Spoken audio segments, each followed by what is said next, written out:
Tahun 1988 adalah tahun yang paling mencekam yang pernah dirasakan oleh orang tua yang tinggal di sekitar kota Tokyo, Jepang. Di tahun tersebut telah berkeliaran seorang pembunuh berdarah dingin yang tidak hanya membunuh, tapi juga memperkosa dan bahkan memakan daging hingga darah korbannya. Kasus kriminal ini adalah salah satu kasus kriminal yang paling mencengangkan yang pernah terjadi di Jepang. Saking parahnya, kasus kriminal ini menyebabkan konotasi otaku atau wibu menjadi konotasi negatif dan mengakibatkan banyak kasus pembulian terhadap wibu-wibu di Jepang pada saat itu. Warning, kasus ini sangat sadis dan sangat tidak disarankan untuk penonton di bawah umur. Selamat datang di channel Gelap. Nama saya Randy dan saya adalah host kalian untuk malam ini. Di channel ini kita akan mengupas kasus-kasus kriminal dari berbagai belahan dunia yang pernah viral pada masanya. Apabila kalian suka dengan konten-konten true crime dan misteri, dan kalian suka dengan video yang kita sajikan, tolong jangan lupa klik tombol like dan subscribe. Dan jangan lupa tinggalkan komentar di kolom komentar. Kalian bisa berikan komentar, feedback, ataupun saran cerita berikutnya di kolom komentar di bawah. Satu klik dari Anda sangat berarti untuk kami. Sekarang kita langsung saja ke episode pertama. Dari seorang wibu menjadi kanibal. Ini adalah kisah The Otaku Killer atau si wibu pembunuh. Pada tahun 1962, tepatnya di 21 Agustus, di Tsukaichi, kota Tokyo, lahirlah seorang anak secara prematur yang memiliki kelainan di pergelangan tangannya. Oleh orang tuanya, anak ini diberi nama Tsutomi Miyazaki. Orang tua Miyazaki berasal dari keluarga menengah ke atas, bahkan bisa dikatakan keluarga yang sangat kaya. Keluarga Miyazaki sendiri adalah keluarga yang sangat terpandang di Tokyo, karena keluarga ini mempunyai dan mengoperasikan sebuah perusahaan surat kabar. Dan kakek dari Miyazaki pernah menjabat sebagai dewan kota di kota Tokyo. Kakeknya inilah yang juga berperan dalam membesarkan Miyazaki, karena kedua orang tua Miyazaki yang sangat sibuk. Miyazaki menjalani masa kecilnya hampir selalu bermain sendirian. Sangat jarang dia bergaul atau bersosialisasi layaknya anak kecil lainnya. Karena kelainan yang dia miliki, Miyazaki menjadi malu untuk bergaul dan menjadi korban bullying. Dia juga selalu berusaha untuk menyembunyikan tangannya apabila dia hendak difoto. Uniknya, dari sejak kecil, Miyazaki memiliki ketertarikan untuk menggambar dan juga membaca buku komik Jepang. Biarpun Miyazaki bukanlah seorang yang mempunyai banyak teman ataupun seorang murid yang populer, namun dia adalah seorang murid yang cukup cemerlang di kelasnya. Miyazaki sendiri selalu berada di kisaran ranking 10 teratas di kelasnya. Hal ini pula yang mengantarkan dia ke SMA Meidai. SMA Meidai adalah salah satu SMA yang sangat prestisius dan sangat berkelas di kota Tokyo, yang mempunyai jalur khusus nantinya apabila tamat dan mempunyai nilai bagus untuk langsung masuk ke universitas berkelas di Jepang, yakni Universitas Meiji. Namun semuanya berbalik ketika Miyazaki mulai masuk SMA. Nilai Miyazaki anjlok parah dan mengantarkan dia ke ranking terbawah di kelasnya. Hal ini tentu saja menyebabkan Miyazaki tidak mendapatkan jalur khusus ke Universitas Meiji. Seharusnya apabila dia diterima di Universitas Meiji, impian Miyazaki adalah untuk mengambil jurusan bahasa Inggris. Dan kelak apabila sudah tamat, dia ingin menjadi seorang guru bahkan. Karena tidak diterima di Universitas Meiji, Miyazaki merasa putus asa, sehingga dia hanya melanjutkan ke universitas lokal dan mengambil pelatihan untuk menjadi teknisi foto. Pada saat Miyazaki menjajaki pendidikan di perguruan tingginya, Miyazaki mulai menampakkan sifat yang janggal. Dia mulai diam-diam mengambil gambar selangkangan mahasiswi yang sedang olahraga di lapangan tenis. Miyazaki juga mulai untuk mengkoleksi majalah dan video porno. Miyazaki menjadi semakin mania terhadap hal-hal yang berbau pornografi. Dan pada saat itu, pada tahun 1984, dia mulai mengkoleksi video porno yang ada anak kecilnya. Saat itu hukum di Jepang tentang video porno agak aneh. Hukum di Jepang hanya mensensor bulu kemaluan, bukan alat vital organ seksnya. Ini menyebabkan kegilaan Miyazaki terhadap hal-hal berbau porno menjadi sangat-sangat tinggi. Di masa itu Miyazaki masih tinggal bersama orang tua dan saudara perempuannya. Biarpun demikian, dia masih sangat dekat dengan kakeknya yang membesarkan dia dan sering menghabiskan waktu bersama kakeknya ini. Namun semua kehidupan Miyazaki yang tampaknya berjalan mulus akan segera berubah drastis ketika kakeknya meninggal di tahun 1988. Miyazaki yang sangat dekat dengan kakeknya sangat merasakan kehilangan dan duka yang amat sangat mendalam. Setelah selesai proses kematian kakeknya, tiba-tiba Miyazaki melakukan sesuatu yang sangat aneh, sangat sick, yaitu dia memakan abu dari bekas pembakaran jasad kakeknya. Dia mengaku melakukan ini supaya bisa merasakan kehadiran kakeknya lagi. Sedih sih. Tapi keanehan Miyazaki tidak hanya berhenti di sana. Dia mulai mengintip saudari perempuannya ketika mereka mandi. Dan ketika dia ketahuan mengintip, dia malah mengajar saudari perempuannya tersebut. Mengetahui kejadian ini, ibunya mencoba untuk memberitahu Miyazaki untuk kurangi konsumsi konten anime dan konten-konten porno dan lebih banyak bekerja ataupun menghabiskan waktu lainnya dengan aktivitas yang lebih bermanfaat. Sayang sekali Miyazaki tidak terima dengan himbauan dari ibunya tersebut dan dia turut hajar ibunya juga. Pada detik ini Miyazaki sudah berubah total dan aksinya berikutnya akan sangat mengguncang semua orang yang ada di negeri Jepang pada saat itu.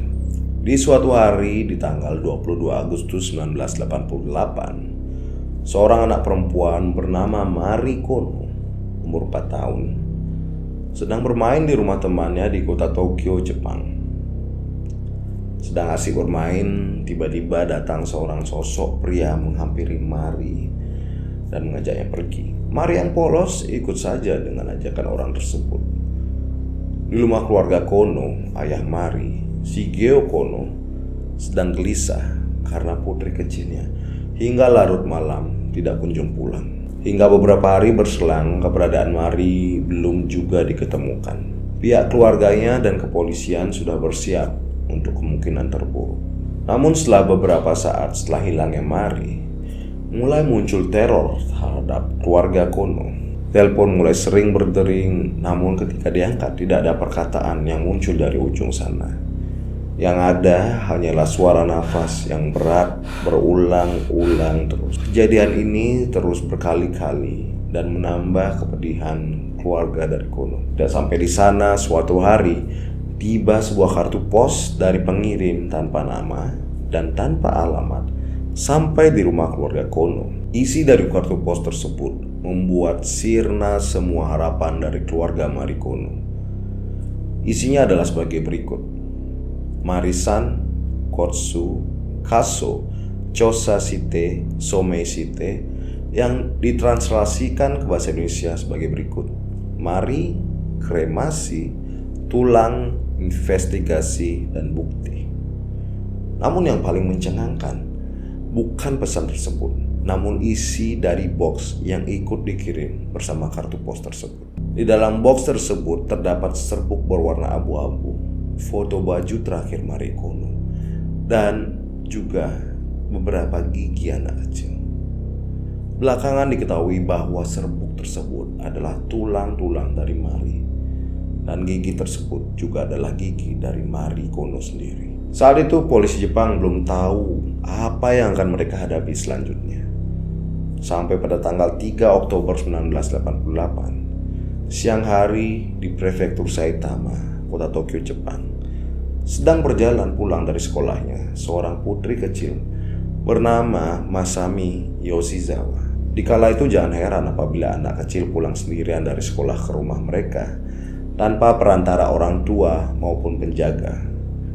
Ini dikarenakan tingkat kriminalitas di Jepang sangat-sangat rendah.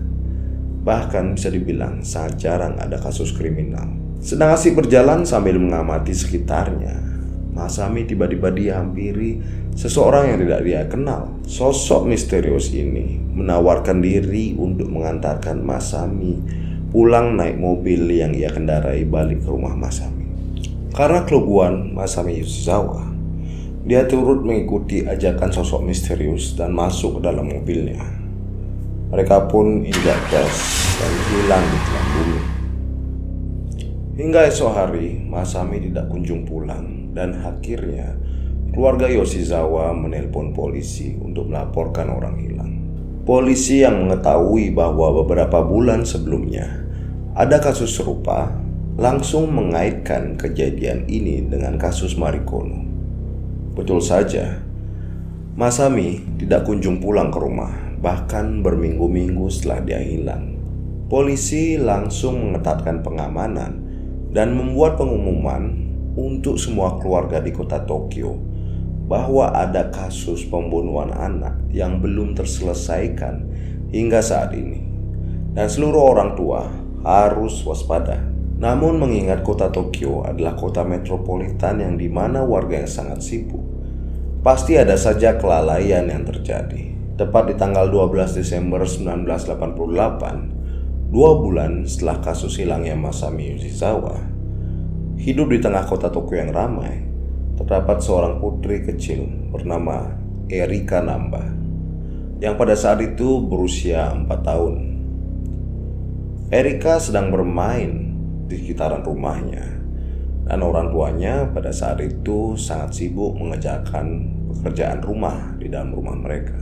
Tanpa disangka, muncul seorang sosok misterius berlari ke arah Erika. Erika yang kaget hanya dapat diam, membisu, dan membeku tanpa bergerak. Sosok misterius ini kemudian menculik Erika tanpa basa-basi dan langsung memasukkannya ke mobil yang dia kendarai dan langsung tancap gas. Seperti yang dapat kalian tebak, ini adalah kasus serupa dengan 2 kasus sebelumnya.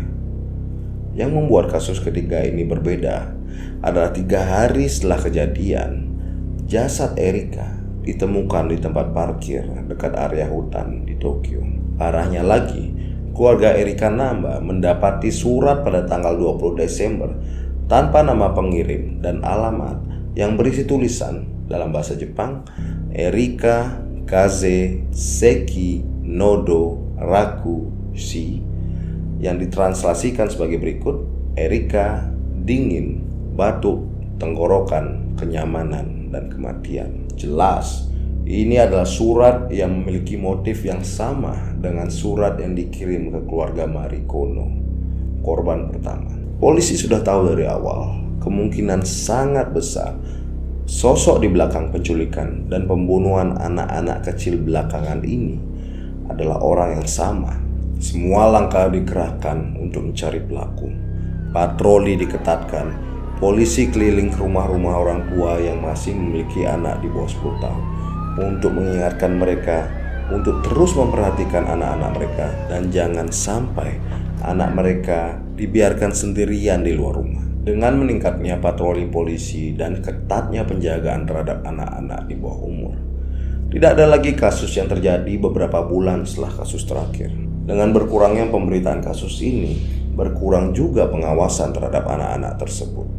Hingga pada tanggal 6 Juni 1989, 7 bulan setelah kejadian yang terakhir, kasus ini sayangnya terulang kembali. Saat itu sedang asik bermain di lingkungan sekitar rumahnya, usia 5 tahun, putri kecil bernama Ayako Nomoto. Dari belakang Ayako muncul seorang sosok misterius lagi mendekati anak ini. Sosok ini kemudian menawarkan untuk memfoto Ayako. Di tahun ini, kamera dan fotografi adalah salah satu hal yang belum lazim, tidak seperti zaman sekarang. Sehingga Ayako kecil yang masih mempunyai rasa ingin tahu yang sangat besar, menurut saja ketika diajak pergi. Sayangnya, Ayako hilang di telan bumi setelah diajak pergi sosok misterius ini. Lagi-lagi polisi Jepang merasa kecolongan dengan munculnya kembali kasus ini, dan mereka mengetatkan seluruh penjagaan, menambah anggota patroli, dan menggali informasi sebanyak-banyaknya di sekeliling tempat tinggal Ayako.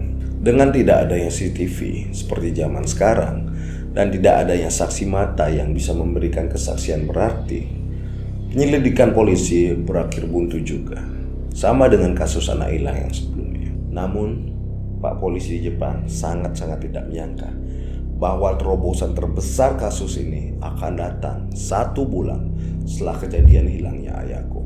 23 Juli 1989, berlokasi di Taman Hachioji, kota Tokyo, ada 2 orang kakak beradik perempuan yang sedang asik bermain. Kita sebut saja namanya Shizuka dan Sakura. Shizuka lebih kecil dari kakaknya Sakura. Umur dan nama mereka disamarkan untuk melindungi korban. Siang hari itu mereka asik bermain di Taman Hachioji berdua saja. Asik bermain petak umpet. Tiba-tiba datang seorang sosok yang mereka tidak kenal, datang mendekati mereka. Sosok misterius ini berkata bahwa dia ingin ikut bermain petak umpet bersama Shizuka dan Sakura. Dengan lugunya 2 anak ini mempersilahkannya untuk ikut join. Sakura, sang kakak, saat itu kebagian jadi penjaga Shizuka dan si sosok misterius yang bersembunyi. Mereka berdua mulai bersembunyi.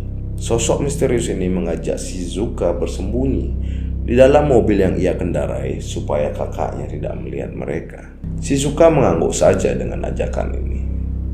Dan saat Sakura mulai mencari, dia mulai merasakan sesuatu yang janggal. Dia mendapati sosok ini membawa adiknya masuk ke dalam mobilnya.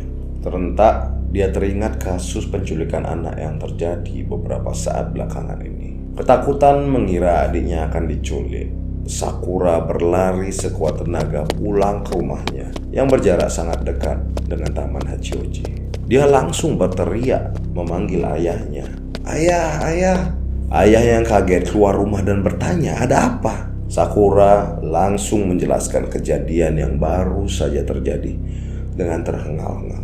Ayahnya yang sama kagetnya dengan Sakura langsung hentak kaki berlari sekuat tenaga ke tempat kejadian. Benar saja, dari jauh dia sudah bisa melihat Shizuka, putri kecilnya, sedang berada di dalam mobil bersama seorang sosok yang tidak dia kenal. Saat ini, saya akan mensor beberapa kata karena kejadian yang terjadi berikutnya sangat vulgar. Ayah dari Shizuka dan Sakura mendapati sosok tersebut sedang memfoto Sakura yang sudah dalam keadaan telanjang bulat. Parahnya lagi, sosok tersebut kedapatan sedang berusaha, entah alasan apa, sedang berusaha memasukkan lensa kamera ke dalam kemaluan Sakura. Ayahnya masih dalam keadaan syok melihat anaknya diperlakukan sedemikian rupa. Langsung terhentak seketika dan berlari ke mobil tersebut. Dia membuka pintunya dan langsung menyeret sosok tersebut keluar. Sosok misterius ini sangat kaget dan merasa heran bahwa dia bisa tertangkap sekarang. Tanpa banyak basi, ayah Sakura langsung mengajar orang ini bertubi-tubi tanpa ampun. Begitu gelap matanya ayah Sakura, hingga beberapa gerakan pukulan yang dia lakukan meleset dan menyebabkan sosok misterius ini berhasil kabur walaupun sudah dalam keadaan babak belur.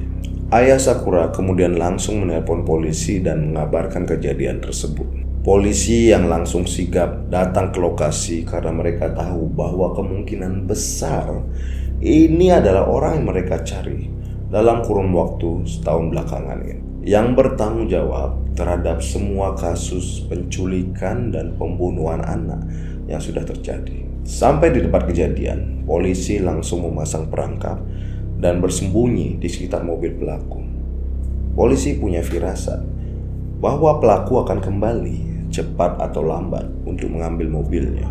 Dan benar saja, di malam hari tiba-tiba datang sosok misterius berjalan pelan ke arah mobil ini. Begitu dekat dengan mobilnya, polisi langsung menyergap sosok tersebut. Sosok ini yang ternyata adalah seorang pria muda, terkaget dan langsung pasrah mengetahui banyak sekali polisi sudah menghubungi dia. Polisi langsung bergerak cepat dan menginterogasi pria ini. Tak lupa mereka juga menggeledah rumahnya. Disinilah mulai terkuak semua kelakuan bejat sosok ini. Ini adalah penuturan lengkap kronologi terhadap kelakuan tersangka pria ini dari korban pertamanya hingga yang terakhir. Kita balik setahun ke belakang ke waktu Marikono diculik pria misterius. Tanggal 22 Agustus 1988, Miyazaki baru saja merayakan ulang tahunnya yang ke-26 di kemarin harinya. Entah apa yang merasuki Miyazaki, namun pada hari itu dia melihat Marikono sedang berjalan di sekitaran rumah temannya. Tanpa berpikir panjang, Miyazaki berjalan santai menuju Mari yang sedang bermain bersama temannya. Miyazaki lalu mengajak Marikono masuk ke mobil miliknya. Yang sangat mengejutkan, Marikono tanpa perlawanan ikut saja dengan ajakan Miyazaki. Kemudian Miyazaki menyetir mobil Nissan Langley-nya menuju ke kawasan hutan di dekat tempat dia tinggal. Miyazaki mengarahkan mobilnya ke bawah jembatan sehingga mobilnya susah dilihat oleh orang banyak yang melintas. Di sana mereka duduk diam tanpa berkata-kata selama 30 menit. Tidak terbayang apa yang ada di pikiran si anak kecil Marikono. Hingga tiba-tiba Miyazaki mencekik Marikono hingga tewas. Tidak cukup sampai di sana, dia juga memperkosa jasad putri kecil tersebut.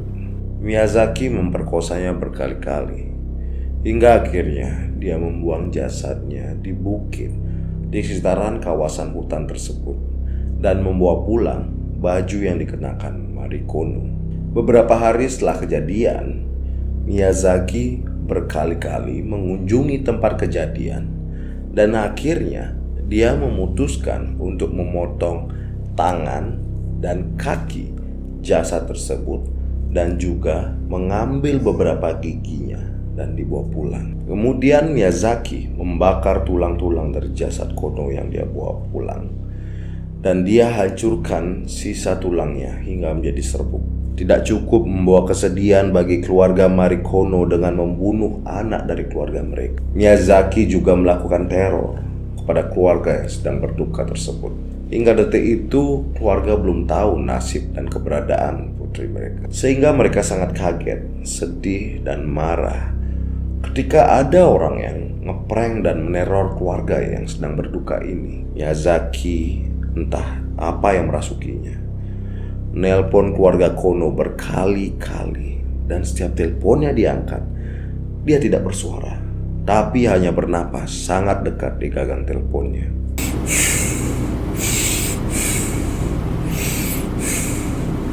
Setelah melakukan teror telepon, Miyazaki juga melakukan teror yang lain.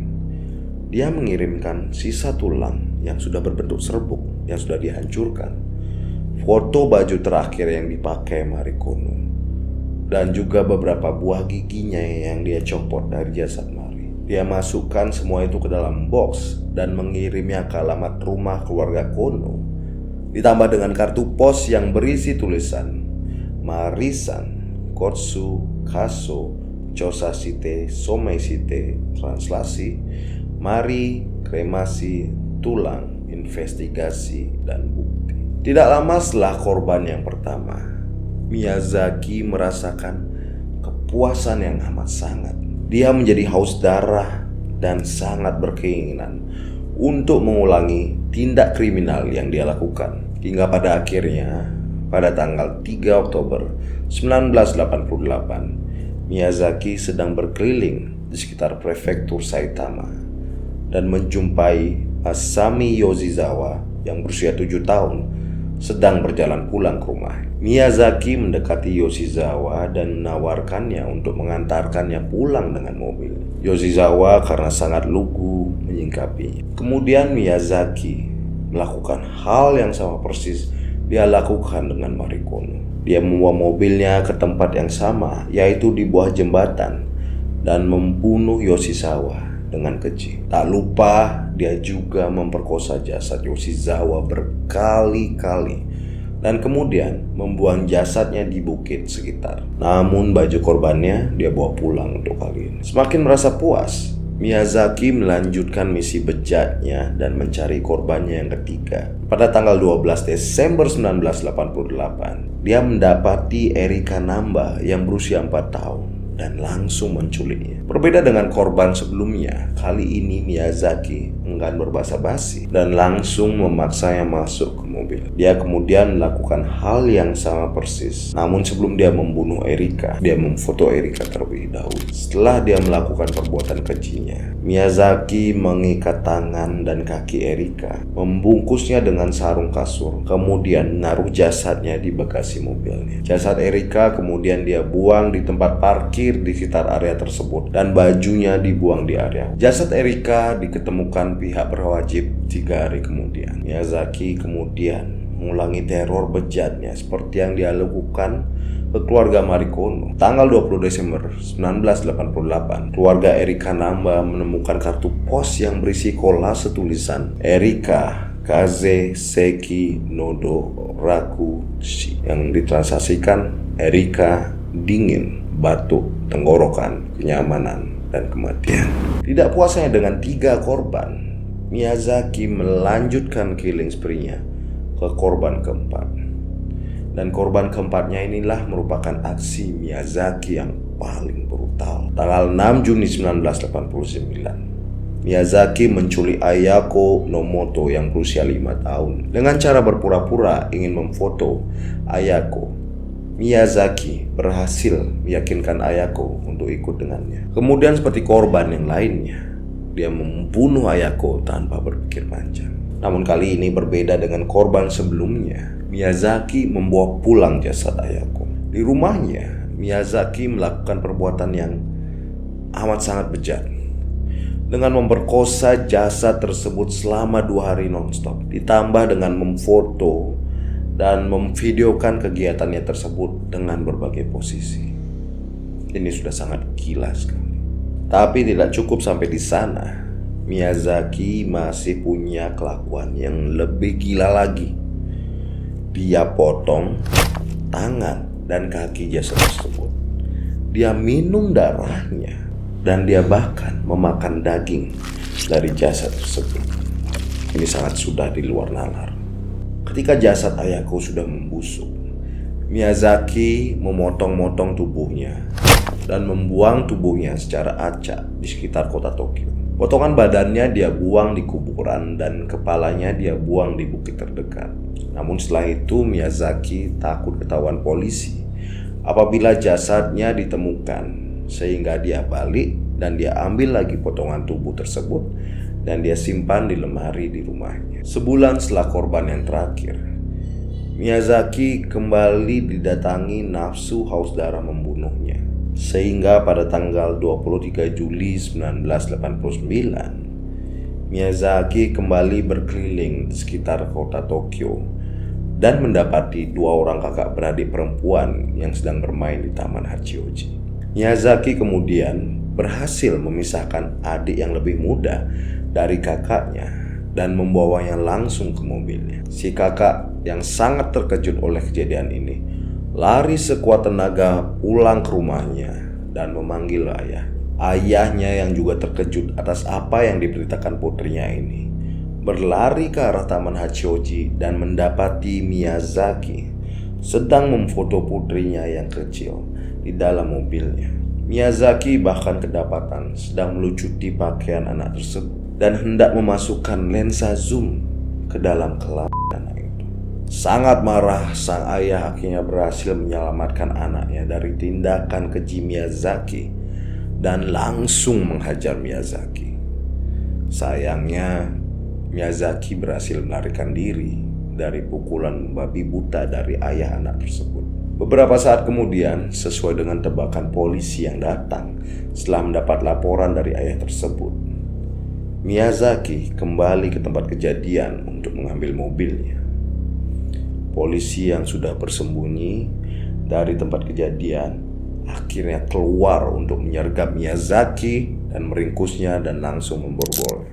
Akhirnya tindakan keji dan pembunuhan yang dilakukan si wibu pembunuh dapat dihentikan. Polisi kemudian menggeledah rumah Miyazaki dan mendapati banyak sekali barang bukti yang berupa video porno yang jumlahnya tidak main-main. Ada 5.763 film porno, baju-baju korbannya yang terdahulu, dan juga potongan tubuh korbannya yang dia simpan dalam lemarinya. Karena hobinya terhadap anime dan komik, media-media di Jepang mulai melabeli Miyazaki sebagai The Otaku Killer. Ini membawa prasangka buruk pada masa itu kepada para penghobi anime di Jepang. Padahal bukanlah tindakan yang langka untuk seseorang lajang di Jepang pada saat itu untuk mempunyai hobi anime dan komik. Dan bisa dikatakan hampir semua anak-anak di Jepang menyukai anime pada suatu titik dalam kehidupan remaja mereka. Selama masa percobaan Miyazaki di pengadilan, dia menjawab semua pertanyaan dengan tenang, bahkan hampir tanpa ekspresi penyesalan sedikit pun.